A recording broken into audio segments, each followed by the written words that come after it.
India, in Hindi, when we say a person has left their body, we instead of using the word Atma, soul, we use the word prana. But prana is not Atma. Prana is present because Atma is present. The soul, the energy of the soul, think of this because of the presence of soul in the heart. There is, Atul likes to say, think of it as a big engine, and the energy of the engine is prana, and prana is energizing the whole body. But it is present because that energy of prana is coming from the soul. So think of prana is the, you know, well, it's not, I don't know. Think of it as a glue of the soul. I don't know if that's a good word to use. It is only present because the soul is present. If there was no Atma, there would be no prana. But in India, we just say, oh, prana has left. Prana cannot leave. It is the Atma that has left. Atma has taken the prana with it. Does it make sense? Now, this is from a perspective of yoga, not from the perspective of Ayurveda. From perspective of yoga, prana is slightly different. It is breath, you know. So what are the three kinds of breath that is taught in by Krishna to Arjun in Bhagavad Gita?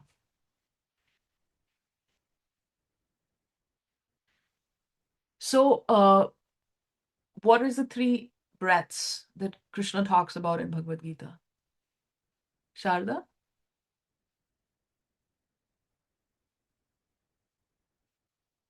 One is deep inhale, and one is holding the breath, and one is exhaling and looking at your. You can unmute and tell. Yes, exactly. Kumbhaka, you have the three ones. Yes, we should know. Kumbhaka, Rechaka, right. So you And inhale. Yes, inhale. Prachaka? Yeah, yes, Mm. absolutely. You inhale, you hold, then you exhale. And when and this inhaling, holding, exhaling, the circulates the prana all over the body. And when you came for the Nadi workshop, when we do the Nadi, when you have your client, you take the Nadi and then you have them do some pranayam work where they do inhalation, exhalation. You know, like they do this box breathing. Uh, and I hate it when they call it pranayam because pranayam is literally elongating the breath. Pranayam literally means elongating the breath. And pranayam is actually the uh, uh, precursor and warm up to meditation. If you guys do your mantras, if you do your Gayatri and you do a little bit of pranayam before the Gayatri, you'll feel your Gayatri would be better. Does it make sense? And also, just throughout the day, doing the pranayam will help ground us as well. Of course, pranayam for a person whose kapha is going to be a little different than pitta, than vata, and so on. So, if somebody's not a yoga teacher, they can't really teach it, but we can tell a person to do some basic breathing or, send them to a yoga teacher and so on. I went and did a yoga teacher training so I could teach my clients about pranayam because I did not want to be like, I want to be able to teach myself. So that's why I went and did the yoga teacher training. And that's the only part of yoga teacher I enjoyed, the teaching pranayam. So as an Ayurveda counselors can teach a little bit gentle breath work and also meditation, which is needed. Prana is absorbed and also you can, lose the vibration of prana through the senses. When we are early morning and the birds are chirping and we are going out for a walk and there's, the plants have thrown oxygen out in the air and you're listening to beautiful sounds of bird, or you're walking by the ocean and you're inhaling that air in the morning when the oxygen is high. So that is increasing prana in your whole body, in all your senses. When we are watching a lot of television, then it reduces prana and so on. So prana is coming in and out through it is.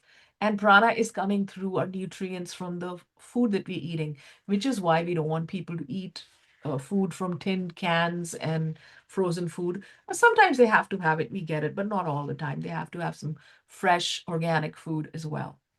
Uh, exposing ourselves to sun and fresh air every day will also increase prana in our body. Direct exposure, literally sunbathing, people do sunbathing.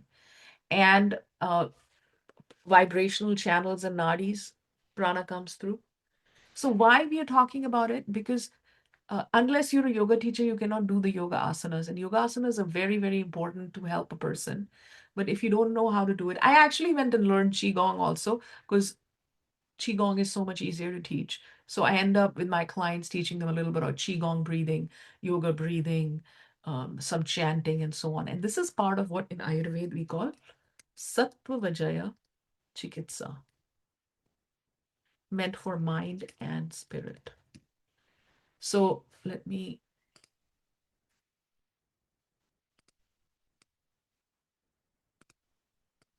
So when somebody's Agni is bad, you will help the protocols by giving them a mild, pacifying, Agni balancing, dosha balancing diet protocols, right?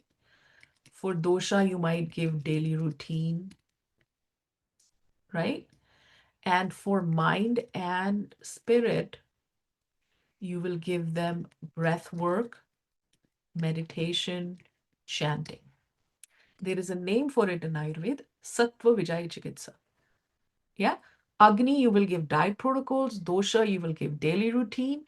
And for mental health and spirit, you'll give breath work, meditation, and chanting. And not a lot, just a little tiny bit, because you're coaching them. Coaching is different than counseling. What is the difference between coaching and counseling in your case? Raga, what do you think would be a difference between if you're counseling somebody on versus you're coaching somebody, let's say somebody is. Coaching, you might like you're going to give more advice versus counseling. It's more so about inquiring. Like, Yes, yes, very good. But also coaching is you're going to give them little things and you're breaking things down. Small things, literally little things. Does it make coaching is little things? Counseling is over a long term. Does it make sense? I mean, to give you an example, if somebody comes to me with and also you are coaching on a very specific little thing. Coaching is done on one specific thing. Counseling is for the whole thing. Coaching, so if this is counseling, includes coaching, includes advice, includes demonstrations.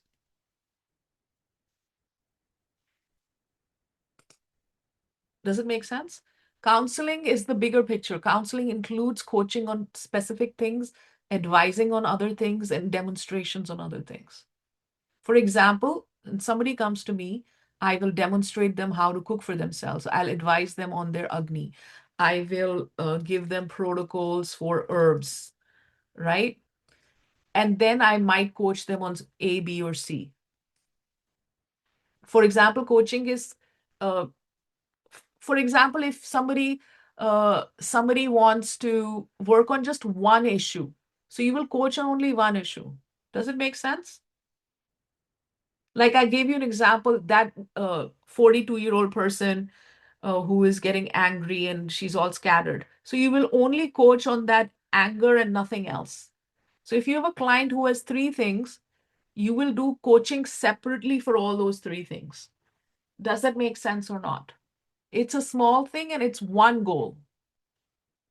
When a client comes to me, they have diabetes and they're have 10 problems. You cannot deal with that. So you will pick up one little tiny thing that you can deal with and only coach on that tiny thing. That's the coaching.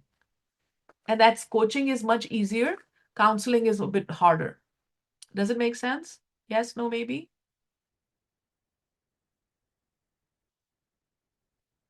Okay.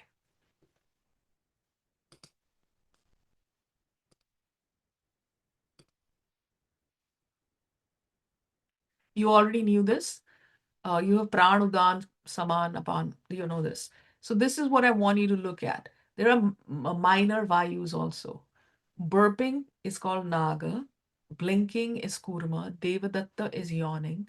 Krikala is sneezing, hunger, thirst, and dhananjaya is decomposition of heart valves. So, for example, when you're doing bhakti yoga teaching, Janardhan, you can talk about the minor vayus and major vayus, and you know